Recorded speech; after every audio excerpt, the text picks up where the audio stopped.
Alors bonjour et bienvenue. Merci de votre présence. Donc, M. Richard a été présenté. C'est notre conférence de presse presque maintenant annuelle où on vous présente un peu nos travaux pour les prochains mois. L'année passée, vous vous souvenez, en 2012, on avait donné un grand coup sur nos travaux. On avait fait pour près de 134 millions de dollars de travaux. Et c'était important l'année passée. Cette année, c'est différent.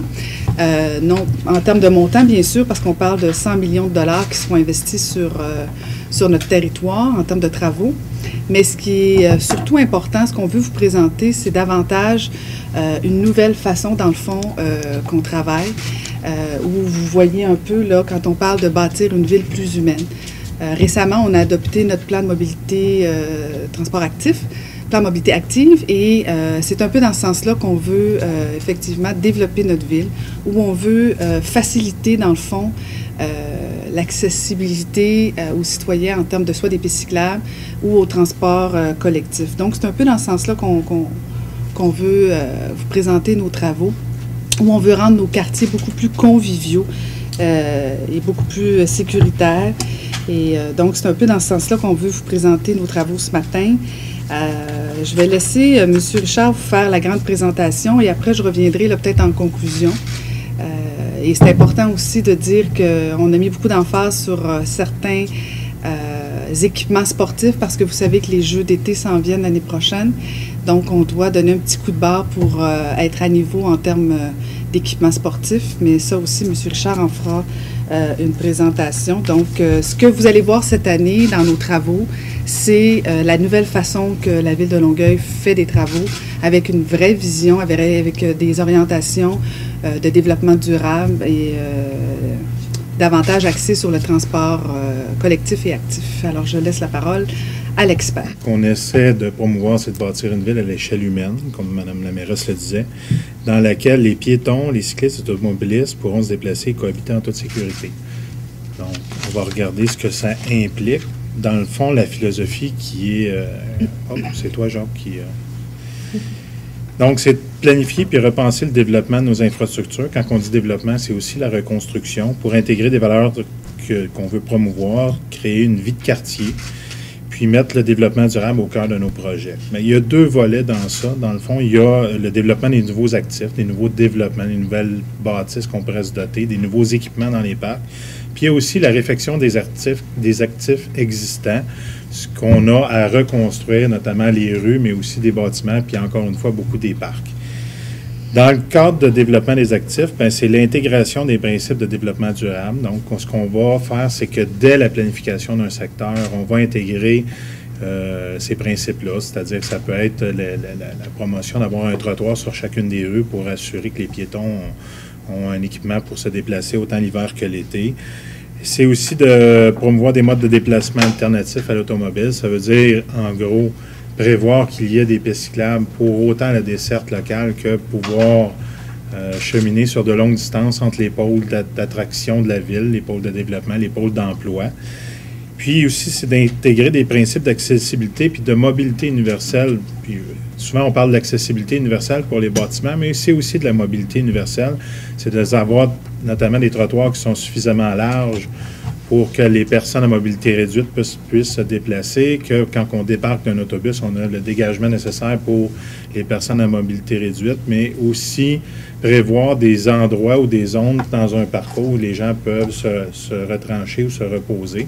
Puis ça implique aussi qu'on tient en compte le vieillissement de la population, parce que si on veut que les gens qui sont des personnes plus âgées utilisent moins l'automobile, ou des fois même ils sont plus aptes à utiliser l'automobile, il faut prévoir les aménagements en fonction de ces gens-là. Des gens, souvent, ont besoin d'une période de repos entre deux zones ou entre deux intersections qui sont très longues. Donc, il faut prévoir des zones, un banc ou un équipement particulier pour que les personnes puissent se reposer.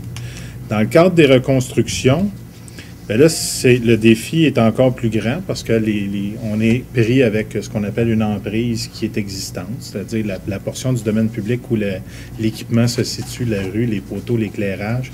On est prêt avec une longueur standard, mais dans les cas où c'est possible, ce qu'on veut, c'est revoir la géométrie qui souvent a été pensée dans les années 60, 70, où ce que là, c'était la place totale à l'automobile, c'est-à-dire à la circulation de l'automobile et au stationnement de l'automobile. Donc, nous, ce qu'on veut regarder sur ces rues-là, qui ont la possibilité avec une emprise suffisante, bien, c'est de repenser la géométrie, incorporer une conception plus jeune, plus actuelle, soit l'installation d'une piste cyclable, peut-être prévoir du stationnement juste sur un des deux côtés, un trottoir sur un des deux côtés. Quand c'est possible, redonner une partie de l'emprise de part et d'autre ou dans un terre-plein central pour promouvoir l'installation d'arbres à grand déploiement. Ce que ça pourrait favoriser ici, c'est la réduction des îlots de chaleur. On parle beaucoup de la chaleur qui est générée par les surfaces dures dans les villes, qui crée un milieu qui est très propice au smog. Donc, ce qu'on voudrait, c'est regarder ces emprises-là.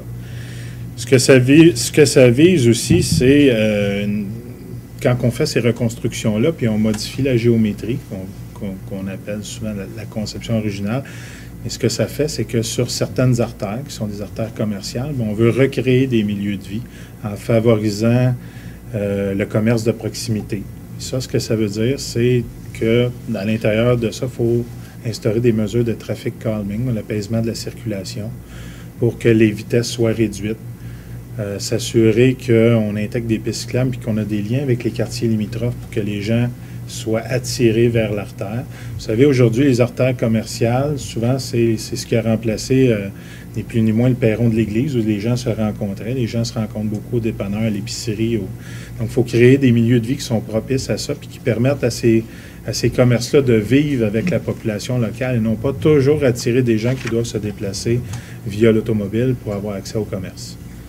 Donc, dans le cadre de nos reconstructions, c'est les principes qu'on veut mettre de l'avant.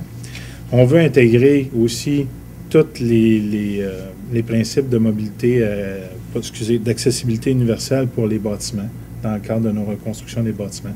C'est pas toujours possible. Il y a des bâtiments qui se prêtent à ça, d'autres qui c'est plus difficile. Mais il ne faut pas non plus...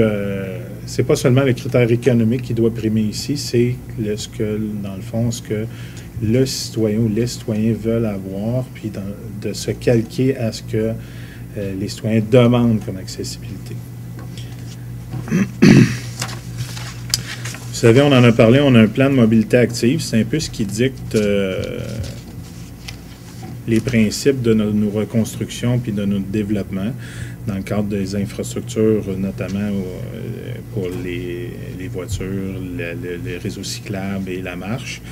Le PMA propose plusieurs pistes de solutions qui touchent, entre autres, encore une fois, la sensibilisation des usagers, parce que même quand on met les équipements, il faut les promouvoir. Il faut s'assurer que les gens connaissent les circuits.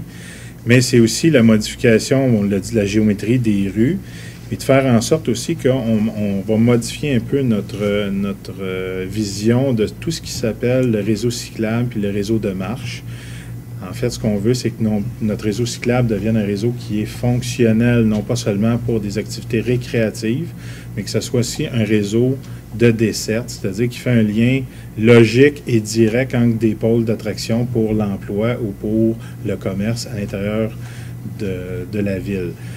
Si vous utilisez votre vélo et vous devez faire un détour de plusieurs kilomètres pour atteindre votre destination, bien souvent, vous n'aurez pas le réflexe de le prendre. Vous allez prendre l'automobile parce que votre chemin préférentiel, c'est d'y aller en ligne droite. Donc, nous, ce qu'on vise dans le redéploiement de notre réseau cyclable, c'est justement d'utiliser les axes qui sont déjà en lien direct par l'automobile puis d'instaurer des pistes cyclables, comme on a fait à titre d'exemple sur le chemin Chambly.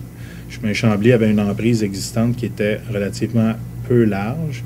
On a instauré un terre-plein pour augmenter la part de végétation. On va planter des arbres à grand déploiement. On a installé une piste cyclable. On a réduit les voies, ce qui a réduit la vitesse sur le chemin Chambly. Ça crée un milieu de vie qui est plus intéressant.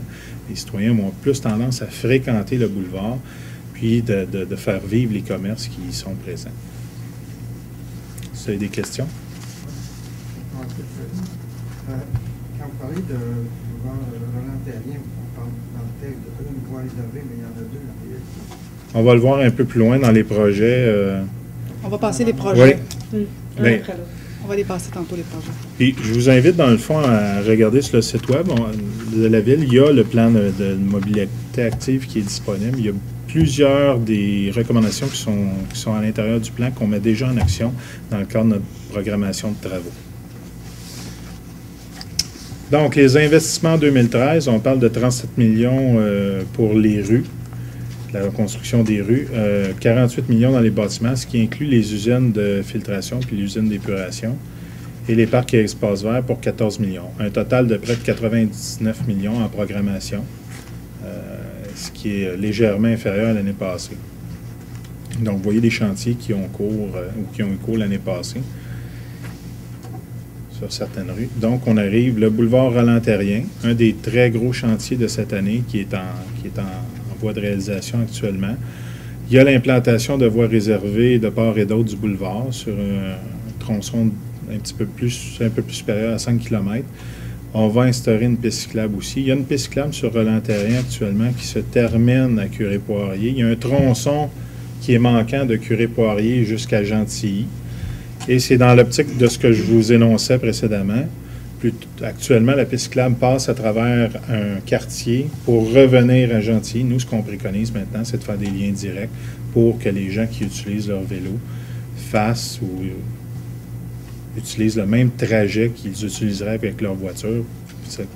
Dans le fond, c'est de leur démontrer qu'il n'y aura pas de détour à utiliser un autre mode actif pour se transporter.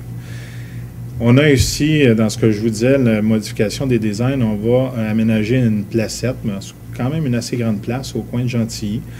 Il va y avoir une piste cyclable qui va converger là avec la venue de beaucoup de piétons. C'est une des intersections très, très achalandées parce qu'on a deux pôles d'attraction, l'école secondaire et le cégep qui est au coin de la rue, qui est un peu plus bas sur la rue Gentilly. Donc, il y a énormément de piétons. On va avoir des cyclistes qui vont arriver là. Donc, puis on va avoir un arrêt d'autobus du nouveau SRB, le service rapide par bus. Donc, la convergence de tout ça, pour nous, c'était dans l'optique de ce qu'on voulait faire dans des designs plus urbains, c'est de créer une place conviviale pour l'ensemble de ces usagers-là et être en mesure de les canaliser à l'intérieur de la place de façon adéquate. On a aussi le boulevard Churchill cette année, un des gros chantiers où on va procéder. On a fait une partie des travaux il y a quelques années. Là, on revient avec des travaux pour la construction de ce qu'on appelle le civil pour l'enfouissement des fils. On a finalement réussi à s'entendre avec Hydro-Québec et à obtenir les plans pour pouvoir lancer l'appel d'offres. On est en appel d'offres depuis jeudi dernier. Et on va construire le civil, les conduits souterrains, les massifs qu'on appelle. Et l'année prochaine, Hydro-Québec va pouvoir démanteler le réseau existant. On a bonifié aussi le projet de Churchill, encore une fois, dans l'optique où on veut créer des lieux qui sont conviviaux pour les usagers du secteur. Churchill, c'est une rue importante dans Greenfield Park. Et ce qu'on veut, c'est revaloriser l'offre commerciale qu'il y a sur cette rue-là avec des aménagements qui sont peut-être plus étendus, comme du pavé uni jusqu'à la porte des commerces, des aménagements qui permettraient peut-être d'avoir une vie de quartier style terrasse ou même des lieux de rencontre pour les usagers qui fréquentent la rue. On en profite pour faire l'urbanisation. Il y a une partie des travaux qui va être faite cette année, puis ça va se poursuivre l'année prochaine. Et encore une fois, sur le chemin du Tremblay, on va instaurer un mail central qui va permettre le déploiement de végétation, puis aussi une piste cyclable pour promouvoir l'utilisation du vélo, autant des secteurs qui sont là, mais faire un lien aussi avec la ville de Boucherville, éventuellement. Dans le cadre d'Arlington-Ovilla, c'est deux rues qui sont limitrophes d'un nouveau développement. C'est une urbanisation. Encore une fois, dans Arlington-Ovilla, on va instaurer un trottoir et une piste cyclable pour faire le lien avec le nouveau développement. Donc, dans le cadre de la planification du développement, on s'assure déjà qu'on va intégrer les équipements qui permettent aux usagers d'utiliser le vélo ou d'utiliser la marche pour rejoindre le réseau existant. Préfontaine-Saint-Georges, encore des projets importants à Aqueduc et Chaussée. Le boulevard des Ormeaux. Le boulevard des Ormeaux, actuellement, c'est une rue qui est très large. Pour nous, elle est classée collectrice. C'est une rue qui est très large, qui comporte un trottoir des deux côtés. Là, on est après à regarder la configuration pour pouvoir intégrer une piste cyclable et avoir un trottoir d'un seul côté. On n'a pas encore statué là-dessus. Puis, dans le fond, ce qu'on veut faire aussi, c'est un test avec la rue des Ormeaux. On va organiser une rencontre avec les citoyens pour prendre leurs suggestions, voir comment ils voient le projet. Est-ce que c'est quelque chose qui est satisfaisant? Peut-être que ces gens-là, ils ont des propositions à nous faire qui seraient très intéressantes auxquelles on n'a pas pensé. Mais on va consulter la population parce que c'est une modification de la configuration de la rue. C'est un peu ce qu'on veut faire dans le futur, c'est-à-dire modifier les configurations de rue pour intégrer tous les principes qu'on a énoncés, mais ce qu'on veut, c'est consulter les citoyens quand on modifie la configuration. On a des travaux au boulevard Maricourt qui sont principalement la mise à niveau de la chaussée pour 1,9 million, puis vous avez Louise et Pasteur pour des aqueducs et des chaussées pour 1,7 million chacun. Vous voyez, il y a d'autres rues, il y a plusieurs rues. On ne vous a pas fait la liste exhaustive, ce sont les principaux chantiers. Mais il y a beaucoup d'aqueducs et de chaussées qui sont refaits à l'intérieur de la ville. Ça fait partie des enjeux du ministère des Affaires municipales pour la réfection des aqueducs, les programmes de subventions actuellement, lesquels on a des retombées. Dans le cadre des bâtiments, il y a plusieurs bâtiments qui sont touchés. L'Arena Cynthia Cool qu'on met mise à niveau du système de réfrigération. On en profite aussi pour faire certains rafraîchissements dans les autres équipements, mais principalement, c'est la mise aux normes du système de réfrigération pour lesquels le gouvernement a établi des nouvelles normes qu'on n'a pas le choix de se conformer. La maison de quartier Saint-Jean-Viennet, qui est une nouvelle construction, c'est un équipement qui était ardemment souhaité dans des secteurs où il y avait un manque, peut-être la desserte de ça, pour 4,2 millions. Au niveau de l'agglomération, on dit l'agglomération parce qu'il y a une partie du financement qui vient de l'agglomération à hauteur de 50 %. Ce sont quand même des investissements qui se font sur le territoire de la ville de Longueuil. À l'usine régionale, on a la mise aux normes du procédé de traitement. Le gouvernement a modifié le règlement sur la production et la qualité de l'eau potable. On doit s'y conformer. On va installer de nouveaux équipements qui vont faire en sorte que l'eau produite va rencontrer les nouvelles normes pour 14,4 millions. Il y a le quartier général de la police dans lequel on a entamé des travaux. On est à la phase 2 pour une réfection majeure. Il y a une petite partie d'agrandissement, mais en gros, c'est une réfection majeure du QG de police. Dans la stratégie de police, il y a beaucoup d'opérations qui vont être concentrées au quartier général plutôt que dispersées sur le territoire. Ça va être plus efficace. Ce n'est pas nécessairement la patrouille, mais des activités en support aux opérations de police. On a une nouvelle caserne d'incendie qui est dans l'arrondissement de Saint-Hubert, la caserne d'incendie 34. Encore une fois, dans le schéma de couverture de risque, ça a été identifié comme un endroit nécessaire, une nouvelle caserne. Le contrat a été octroyé, puis on va procéder bientôt à l'inauguration du chantier. Au CRS, au Centre d'épuration Rive-Sud, l'usine d'épuration, il y a des investissements de 6,5 millions pour la mise aux normes des incinérateurs.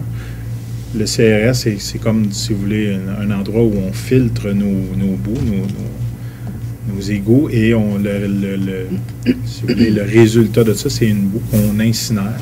Et ces incinérateurs-là doivent être mis à niveau, doivent voir leur réfection parce que ça fait déjà plusieurs années qu'ils fonctionnent. Donc, il y a une mise aux normes des incinérateurs. Et à l'usine locale, qui est une plus petite usine que l'usine régionale, il y a quand même une mise aux normes qui doit être faite. C'est un peu les mêmes travaux qui sont faits à l'usine régionale. Donc, vous voyez, en gros, il y a beaucoup d'investissements. Oui, il y a de l'agglomération, mais c'est sur le territoire quand même de la ville de Longueuil. Il y a des bâtiments peut-être de moindre envergure, des travaux de moindre envergure, mais quand même qui ont un impact dans certains secteurs. Centre Pierre et Bernard Lucas, l'enveloppe du bâtiment qui avait besoin de rafraîchissement. On a 2 nouveaux chalets de parc, un dans le parc Christ-Roy puis un dans le parc Alain Forget. C'est des nouvelles constructions. Donc, c'est des équipements ça ne remplace pas un équipement existant. C'est vraiment une nouvelle construction. Il y a le chalet du parc Carillon, où on va encore une fois travailler sur l'enveloppe du bâtiment. Le centre La Jeunesse, il y a des travaux d'enveloppe, mais on va s'attarder au paysagement aussi autour parce qu'il y a des problèmes d'accessibilité. Le chalet du parc Marquette, encore une fois l'enveloppe du bâtiment, puis le centre René Veillet, réfection de l'entrée principale, permettre une accessibilité universelle. Dans le fond, ce que vous voyez, c'est qu'on a beaucoup de travaux qui sont liés à peut-être une vétusté de nos bâtiments. On va s'attarder dans les prochaines années à un plan directeur pour les bâtiments, pour évaluer l'état, puis avoir une stratégie globale pour le maintien de tous ces équipements-là. Mais on a un parc de bâtiments important pour lequel il faut s'y attarder, puis il faut y investir pour le maintenir en état. Donc, dans les parcs et espaces verts, on a 2 importants chantiers qui visent l'installation de nouveaux équipements à l'école Gérard Filion. C'est un terrain de soccer synthétique puis une piste d'athlétisme. Ces travaux-là sont en partie subventionnés par la Ville de Longueuil parce que ça se fait sur le terrain de l'école, mais c'est quand même un investissement important. On parle de 2 points quelques millions pour ces équipements-là qui vont servir dans le cadre des Jeux du Québec. Au parc Rosanne-Laflamme, on installe aussi un terrain de soccer synthétique pour 2,9 millions. C'est des équipements qui sont très intéressants parce que, en termes de programmation, c'est un terrain normal, un terrain naturel. On ne devrait pas programmer plus de 20 heures d'activité par semaine, tandis qu'un terrain synthétique, c'est limité. Si on voudrait jouer 24 heures sur 24, on pourrait, à condition qu'il soit éclairé. Mais donc, on augmente, si vous voulez, avec un terrain synthétique, beaucoup l'offre de service en termes d'utilisation pour les usagers du soccer.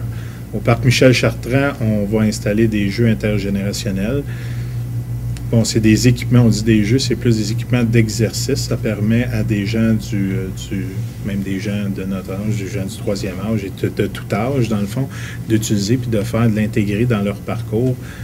Des équipements où ils peuvent faire de l'exercice. On intègre des nouveaux sentiers, puis on va travailler aussi sur une portion pour la préservation du boisé.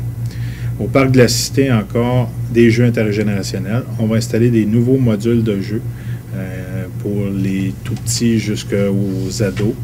Et on va installer un jeu d'eau, puis des nouvelles pistes pour contourner le lac. Au niveau de l'agglomération, il y a un projet pour un lien cyclable au cas Mont-Saint-Hilaire pour 1,1 million. Donc, plusieurs tronçons, plusieurs travaux vont être faits à l'intérieur de la ville de Longueuil. C'est un peu de reprendre les tracés existants puis de voir les liens qui manquent et de les mettre en action. Parfois, ça peut être 100 mètres, parfois c'est de la signalisation, mais il va y avoir un tracé clair qui va être identifié pour traverser toute la ville de Longueuil, en fait toute l'agglomération, puis des retombées importantes pour la ville de Longueuil parce que plusieurs de ces tronçons-là sont à construire pour faire le lien entre 2 tronçons existants à l'intérieur de la ville. Quand on dit les parcs et espaces verts, c'est pas seulement des parcs. Chemin Chambly, on a fait des travaux l'an passé. Comme je disais, on a fait la construction d'un terre-plein central dans lequel on est en train de faire les travaux pour végétaliser ça. C'est des nouveaux, on va instaurer des nouveaux végétaux qui sont plus en lien, mettons, avec le développement durable. C'est-à-dire que vous allez voir, ça ne sera pas du gazon, ça va être beaucoup plus arbustif, beaucoup plus des plantes de base qui n'ont pas besoin d'arrosage ou peu d'arrosage. C'est une première pour nous. On met ça de l'avant, c'est un peu un laboratoire. On va s'inspirer de ça pour les prochains aménagements sur les rues. Il y a des modules de jeu dans 10 parcs. On est en appel d'offres actuellement. C'est du remplacement pour une dizaine de parcs, une mise à niveau, une mise aux normes de ces jeux-là. Dans le parc Laurier, Raymond et Laflamme, réfection des terrains de soccer pour 200 000 la Violette, Lionel Gros aussi. Il y a des réfections de terrains de tennis au parc Marquette, René Veillette, des vétérans Gentilly. Bon, les terrains de tennis, il y a beaucoup il y a beaucoup actuellement de désuétude dans ces équipements-là, puis là, on les met à niveau. Des vétérans Gentilly, construction de patinoire permanente pour 350 000. Puis Pierre Laporte, Daniel Johnson et Marcel Simard, c'est la réfection des terrains de baseball qui sont aussi en lien avec les Jeux du Québec. Donc, on vous rappelle, c'est 100 millions d'investissements en 2013. On intègre, ni plus ni moins, les principes du PMAD dans le cadre de nos designs. Puis, la dernière phrase, c'est sûr qu'il faut être prêt pour les Jeux 2014. Et actuellement, tout est mis en œuvre, puis on n'a pas d'inquiétude que les équipements vont être présents et prêts pour les Jeux. Excellent, merci M. Richard. Donc, effectivement, on n'a pas le choix d'être prêt pour les Jeux. Donc, on ajoute la pression à nos fonctionnaires. Mais effectivement, je pense que c'est important aussi de rappeler que bon, autant comme le PMA, que notre municipalité a mis des aînés, on a toujours fait ça avec les citoyens. Dans notre grand développement de Roland-Terrien, on le fait aussi avec les citoyens.